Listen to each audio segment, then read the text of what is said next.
Maliban sa mga matataas na gusali o skyscrapers na nagpatanyag sa lungsod na ito sa buong mundo, kilala din ang Dubai bilang City of Gold. At para sa premiere episode ng TMC, samahan niyo ako upang patunayan ang bansag na ito.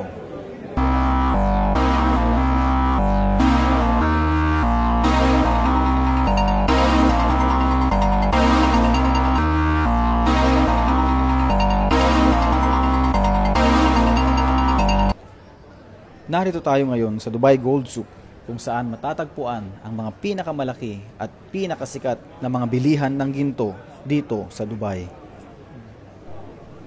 Dito, lahat ng sulok, sa maniwala kayo sa hindi, ay ginto.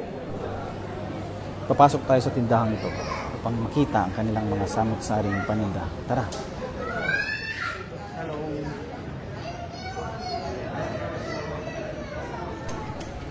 Sa sobrang dami ng kanilang displayed items, hindi ko lubos maisip kung nababawasan pa kaya ang mga ito o hanggang display na lang sila.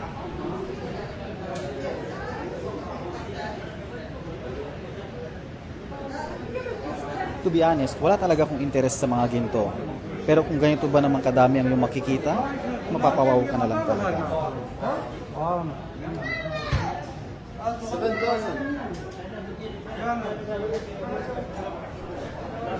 Ito. Ito ang presyuhan sa araw nito.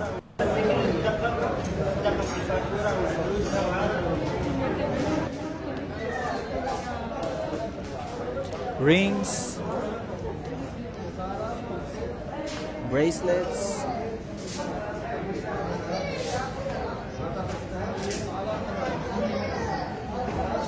earrings,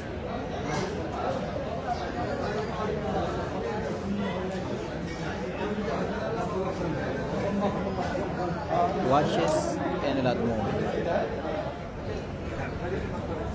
Ngayon naman ay puntahan natin yung record holder daw na alahas dito. Ano kaya yon? Let's find out. Saan ba yun? There you go. It's the world's heaviest gold ring. Gaano kabigat? Ito ay 63.856 kilograms lang naman po. Panisto, 2 kilo lang bigat niya sa akin. There are about 380 retail stores in Gold Souk. Some shops are as old as 4 decades, while some are as new as a year. Yan ang nabasa ko. Which means, marami-rami pa. So, sige, tuloy lang. Maglibot-libot tayo para busugin ang ating mga mata.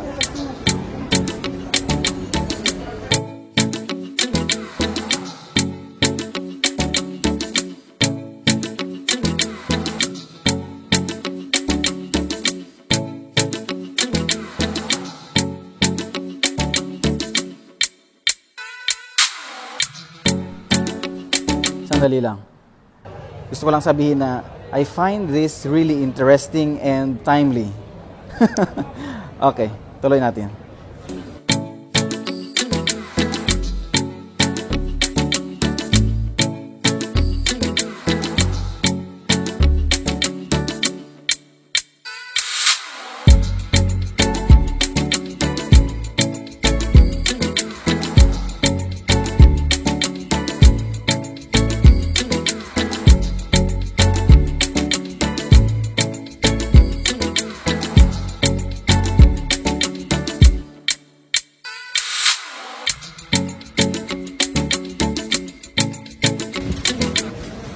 Ngayon, subukan naman natin maging customer baka sakali may magpa-unlock. Maghanap tayo ng magandang shop at sana mabait yung merchandiser. Ito, dito tayo papasok.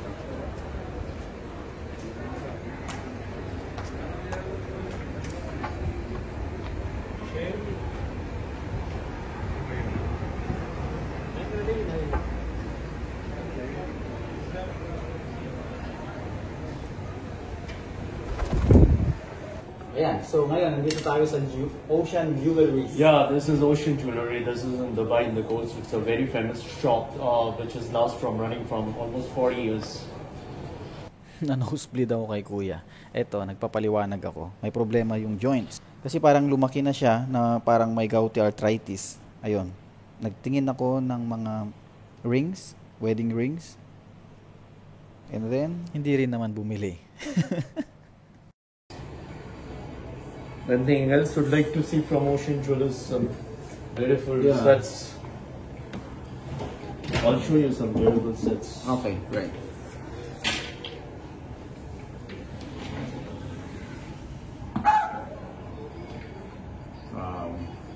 Look at this one. Beautiful designs. Mostly this African people wear this one. We got in every taste of every countries, you know. Like this is mostly probably Africans wear. We have This for gold? Indians. We have for It's like very soft, huh? European styles. So every collections you'll get it. So. But this is for ladies. How can it? So this is basically for ladies. Your wife, she can wear it. If this one is... How much It's is this? 9.2 grams. So it will be how much? See? Gusto nyo to? Kay Kylie. This will cost you just 1,880 dirhams. That's it. 1,880 Yes. times 13.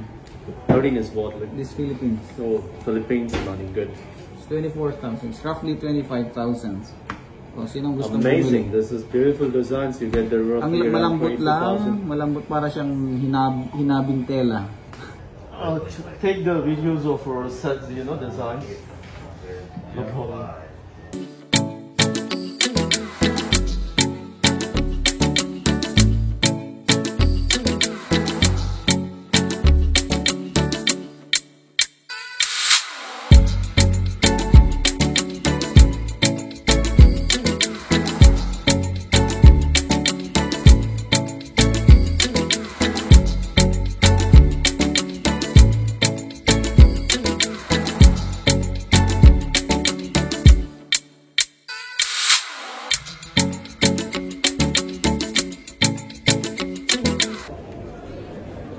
Ayan, nasubukan din natin maging customer at least for a moment.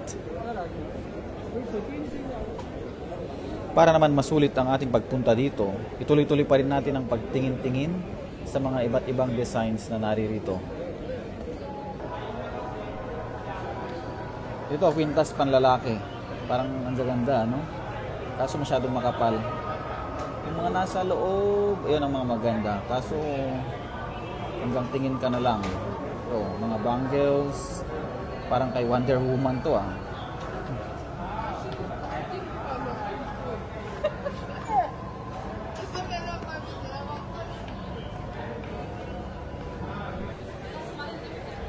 Yung maliit na necklace kanina ay nasa 25,000 pesos.